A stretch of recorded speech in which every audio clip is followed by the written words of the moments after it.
a very happy new year to all of you. As we enter 2025, all eyes will be on the Indian subcontinent. How will India maintain its relations with its neighbors, as well as political development in Bangladesh and the Maldives?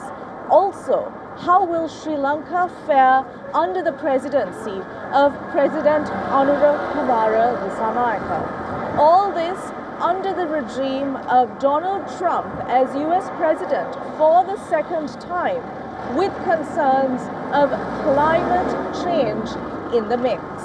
We will be discussing all these topics over the next 12 months. Hello there, you are watching Inside South Asia with me, Dasuni Atauda, and let's get started.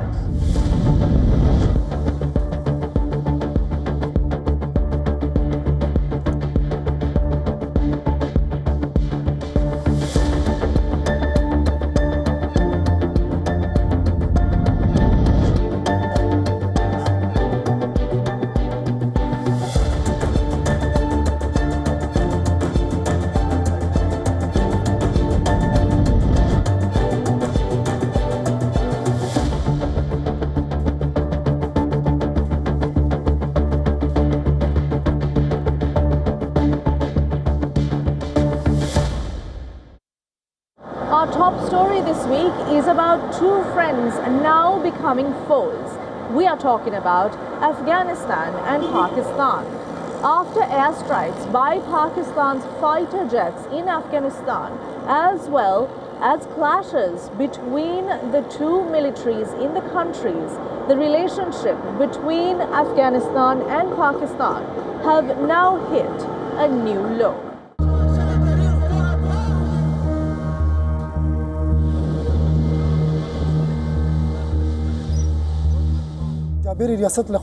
A few days ago in Paktika province, our women and children were bombed by Pakistan. We have gathered here today to raise our voices to the world. We demand that economic pressure be put on Pakistan to prevent such things from happening. There must also be a path to peace. Otherwise, the youth will not remain silent. Last night, our forces gave them a strong response, and we stand by our forces. We want to say to them, you are not alone in facing the evil Pakistani military. The Afghan people are with you. They are behind you in words and in resources.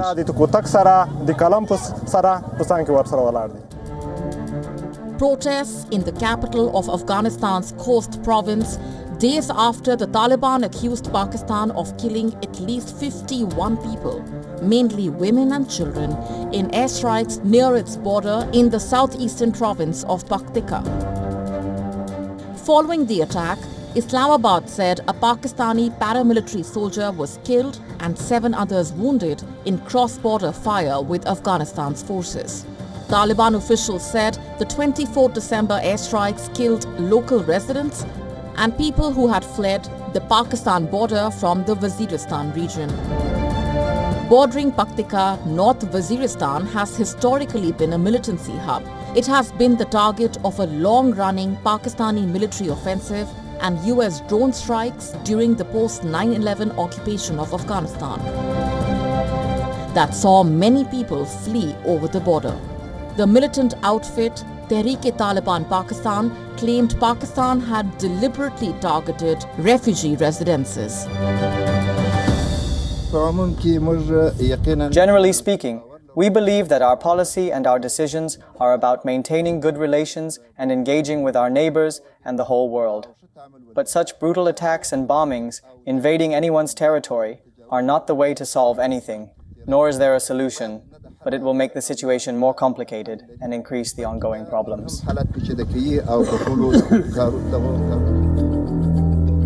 The airstrikes hit 4 locations in several villages of the Barmal district of Paktika province, the same area that Pakistan targeted in March. Local residents recalled the harrowing moment. It was 09:15 at night when the drones first appeared, followed by jets in the area. The drones identified the targets, and then the jets began bombing the houses. This is a fragment of a bomb that destroyed these homes. I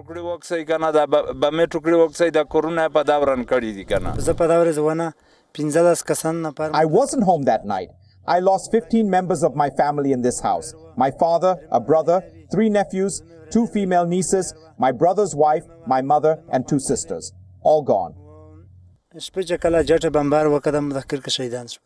The strike comes after the Tehreek-e-Taliban-Pakistan or TTP claimed a raid on an army outpost on the 21st of December near the Afghanistan border.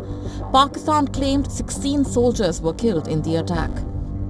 Tensions between the two countries have been escalating ever since the Taliban seized power in Afghanistan in 2021. Islamabad has accused Kabul's authorities of harboring militant fighters, allowing them to strike Pakistan with impunity. Allegations the Taliban government denies. We have had some incidents on the border with Afghanistan. In August 2021, Pakistan Army said gunfire from across the Afghan border killed 2 Pakistani soldiers. This was the first such attack since the fall of Kabul.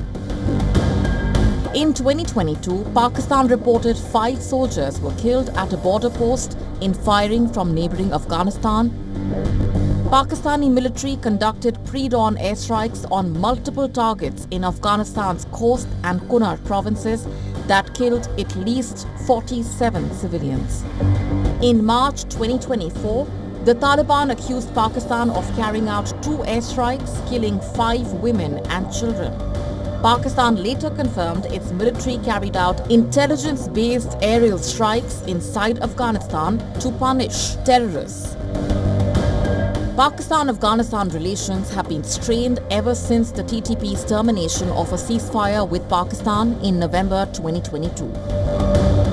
In 2024 alone, the military has reported that 383 soldiers and 925 militants were killed in various clashes. Islamabad cites the spike in attacks as the reason for the souring of ties with Kabul. It also claims that its decision to evict hundreds of thousands of undocumented Afghan migrants last year stems from this. Both sides were reported to have agreed to a truce for now, but the renewed border violence reveals an underlying distrust that is threatening the stability of the entire region. Pakistan's Prime Minister Shehbaz Sharif has unveiled a national strategy for economic development over the next 5 years in Pakistan. This has been titled Uran Pakistan and will focus on sustainable development and macroeconomical stability via multiple policies. Take a look at this report for an in-depth analysis of this project.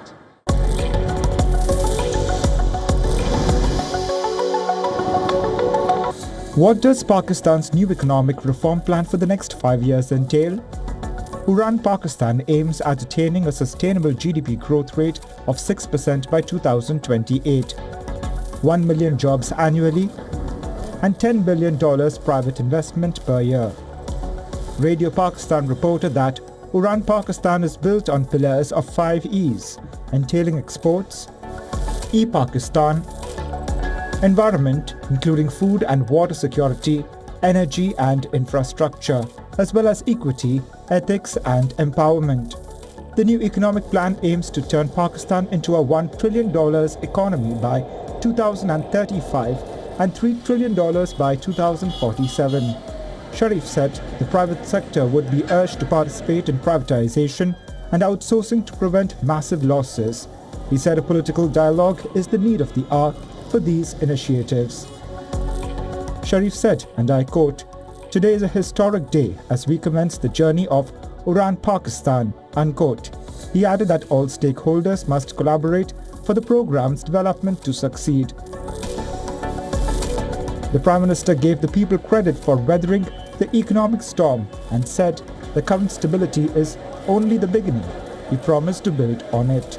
Sharif added that Pakistan was left alone on the world scene because the previous administration strained ties with friendly nations. he laid plans for economic changes and voiced his desire for Pakistan's present deal with the IMF to be its last one.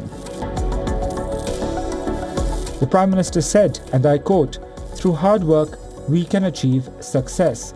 Inflation has visibly decreased and the collaboration between the government and institutions continue to strengthen," unquote. To guarantee long-term development, Sharif emphasized the importance of lowering the price of inputs such as gas and electricity. The only way to strengthen Pakistan's economy, he added, is via export-led development. According to Finance Minister Mohammad Aurangzeb, WION Pakistan is supported by a comprehensive implementation plan to achieve the export target of $60 billion by the fiscal year 2028. Aurangzeb said, and I quote, "Pakistan recorded a fiscal surplus for the first time in 24 years, reduced inflation from 38% to 5%, and improved the policy rate from 13% to 22%. The stock market is now the second best performing globally, and investor confidence, both local and foreign, has surged," unquote. Referring to WION Pakistan laying the groundwork for sustainable economic growth, he added that this is a turning point for the nation's economic stability. The Prime Minister highlighted that the coalition government had a hard time getting the economy under control during Pakistan's financial crisis of 2023. He said, and I quote, "When we were on the brink of default and striving for the IMF program, we decided to prioritize saving the state over politics," unquote. Now let's focus our attention to yet another achievement from India, this time in the field of space. India's ISRO launched the Spadex mission by the end of 2024, and in a few days we will get to see twin Spadex satellites docking in space. What is this mission all about? Take a look at this report. As 2024 came to an end, India soared high once again in space. The Indian Space Research Organisation, or ISRO, launched its first space docking mission on an Indian-made rocket on the 30th December from Sriharikota. That's a marvelous liftoff of PSLV C-60 Spadex mission. I'm really happy to announce the successful accomplishment of the launch of PSLV C-60 for the Spadex mission. The rocket has placed the satellites in the right orbit, which is 475 kilometers circular orbit. Let's tell you why this mission is important. We all know about the International Space Station, or ISS, that orbits the Earth. Operated with a collaboration of 5 space agencies from the US, Russia, Europe, Japan and Canada. It primarily serves as a platform for conducting experiments and studying the space environment. But have you ever wondered how this massive orbiting lab was assembled? The space station is as long as a football field and as spacious as a 5-bedroom house. Obviously, it is not possible to launch such a gigantic object into space. The solution lies in docking. By launching multiple large components into space, it is possible to assemble them via docking autonomously. Docking is the process of mechanically attaching spacecraft that are circling in orbit. Docking has various applications, especially in performing missions to faraway celestial bodies and in performing astronaut missions. So far, the United States, Russia, China and Europe have mastered docking technology. Now, India is attempting docking because of its ambitions. By the end of this decade, India is looking to perform Chandrayaan-4, a mission to land a robotic craft on the moon and bring back samples. ISRO's Spadex mission is the first step for India to set up its own space station. To accomplish all these missions, India must master docking technology. That's where Spadex comes in.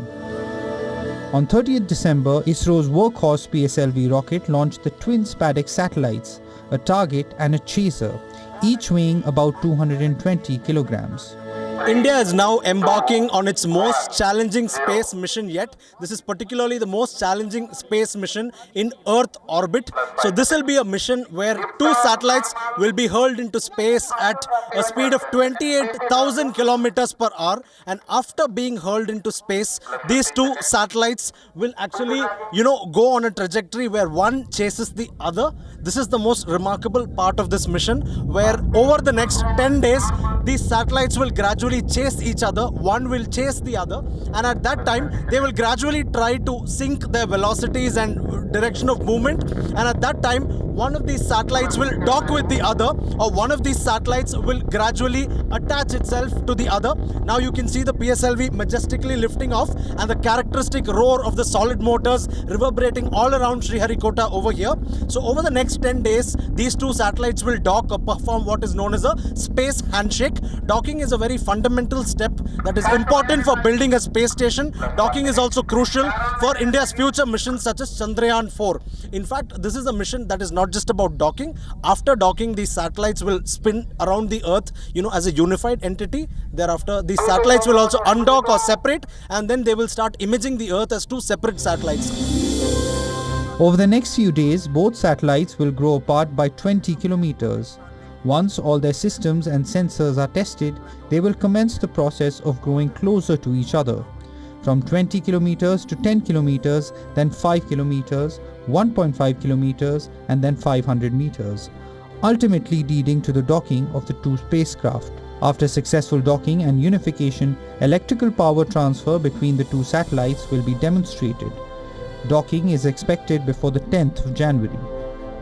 Space docking is one of the most sophisticated acts to perform in space, and the Indian Space Research Organization will be doing it in less than a week. To tell us more about the complexity, we're joined by Shankaran sir, who is the director of ISRO's UR Rao Satellite Center. Kindly tell us, sir, how complicated this. The satellites are traveling at 28,000 kilometers per hour, and autonomously they'll have to dock?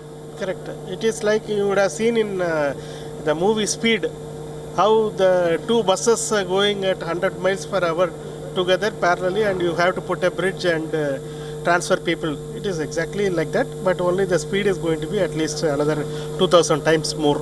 That is the difficulty in this work, but it is not impossible. People have already done it. We have developed our own technology, and I am sure that we will also be successful. India has flexed its spacefaring missions in the last decade with its space programs, and the Spadex program can be a turning point for its future endeavors. Up next, we take a look at an initiative that empowers female motorbike riders in Pakistan. Breaking stereotypes, these women are determined to carve new futures. In a country where men have long dominated the roads, it is not often you spot a woman riding a motorbike. 8 years ago, the roads for gender equality in Pakistan were set open. On the 10th of January 2016, over 80 young women gathered in Lahore for a groundbreaking female motorbike rally. What started as a simple initiative by the Punjab Chief Minister's Special Monitoring Unit has evolved into a full-fledged movement known as Women on Wheels, or simply WOW. Aimed at increasing women's mobility and tackling street harassment, this program is changing how women navigate public spaces in Pakistan. Partnered with the Lahore Traffic Police, the initiative empowers women by providing them with motorbike training, fostering both independence and safety. For many women, it's not just about riding a motorbike. It's about claiming their right to independence and unlocking a new tier of freedom. This program has brought positive changes in my family. My aunt heard about this program and she wants to join the next batch. I am the first girl in my family to learn this. Now, several women and girls in my neighborhood are saying they also want to learn this, riding a motorbike.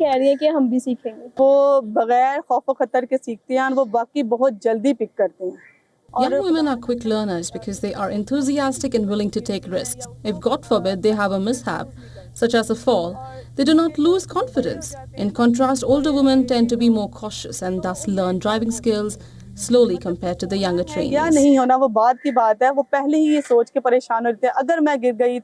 In a country where the average GDP per capita is just under $1,600, the cost of a four-wheeled vehicle can be prohibitively high, often exceeding $8,000. In contrast, a basic two-wheeler can be purchased for as little as $413, making it an accessible option for many women. According to reports, the WIO program has already trained over 6,600 women, with each new batch growing in number and enthusiasm. The program has become increasingly popular, especially as the high cost of living makes motorcycles a more practical mode of transport. And it has several other perks too. Learning to ride a motorbike has been a great convenience for me. Now, as one in charge of the household, I can drop my children off at school. In this context, I feel it is valuable to learn this skill. The success of the WIO initiative in Lahore is just the beginning. As more women take to the streets, they are not only challenging traditional gender norms, but also inspiring future generations of women to claim their space in a world that too often tries to limit their opportunities. We have all heard the tunes of the national instrument of Afghanistan. However, this UNESCO-listed instrument is now being stifled under the Taliban regime. As the new year dawned, more crackdowns were to be seen in the country regarding the playing of this instrument. Before we leave, take a listen to these wonderful tunes of the rubab. For the WION team, I'm Dasunia Powder, and I will see you next week.